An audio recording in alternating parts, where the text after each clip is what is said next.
Hi everybody, this is John Garrick and this is 5 Minutes of Hope. I'm coming to you on April 6, 2020. It's a Monday and I'm down at the Epicenter at Eternal Impact. It's closed, but I'm down here able to be social distancing and doing a video in the quietness of this space. I want to come to you about hope today, of course, because we're talking about hope, but I want to remind you what we're doing. 5 Minutes of Hope is just to be able to stir hope in us, to understand what hope is and what hope isn't, to be able to foster that, but then to be able to share that hope with other people.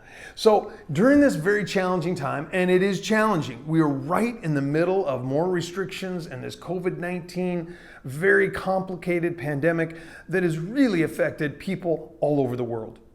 But I want to talk to you as we grab hold of hope about another event that changed the course of history. And literally, the world has never been the same again.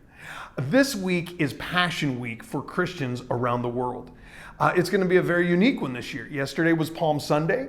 This is now Monday, and we're entering in towards Friday, which is Good Friday, and then Sunday, which people all over the world are celebrating as Easter, Resurrection Sunday. And today, as we think about this idea of Jesus coming just before the Passover and coming to the city of Jerusalem and making his way towards the cross with his disciples, and there was a lot of uncertainty, there was a lot of confusion, they didn't really understand everything that was happening. We see that clearly within the scriptures. But Jesus did something really crazy, radical. He's meeting with the disciples and getting ready to break bread and have some time together. And he knows that Judas is going to betray him. And that's getting ready to be revealed in this time in history. If you want to find out more, just look at John chapter 13 and read on to 14 and 15. It's amazing. But John chapter 13, and Jesus does this where he meets, and the first thing he does is as people are gathered around, they're kind of lounging. That's kind of the way that they would be sitting, is lounging, laying down. He goes and he takes his garment off and he wraps it around him. So he's half naked. He takes water in basins and he begins to go and wash the disciples' feet. Unbelievable. I mean, these guys walk everywhere, the stench, the sewage, the stuff that's on their feet.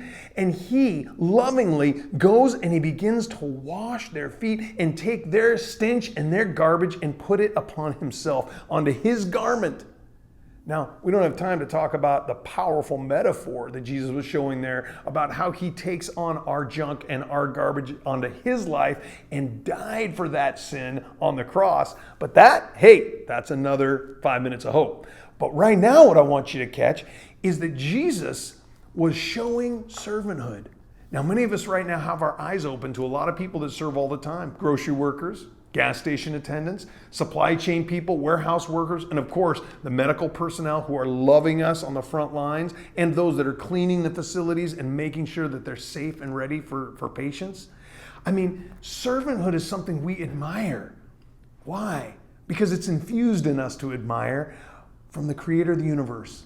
And he demonstrates that through Jesus. Look what he says in John chapter 13, verse 12, 13, 14. I'll just read a couple. When he has finished washing their feet, he put his clothes back on and he said, "Do you understand what I have done for you? You call me teacher and Lord, and rightly so, for that is what I am. Now that I, your Lord and teacher, have washed your feet, you also should wash one another's feet. I have set an example for you so that you should do as I have done for others." Wow. What a cool example that Jesus has given us. And he shows that there is hope and joy in serving others, in service. So I want you to think about it this week. As you're entering in, I don't know what your faith background is, your church background, any of that, but wherever you're reading this or viewing this video, I want you to embrace the reality that by serving others stirs hope within us.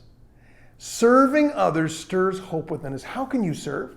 How do you want to be the example of Jesus to other people? How do you want to demonstrate Christ's love? Wow, what a challenge for us this week on Easter week, Passion Week.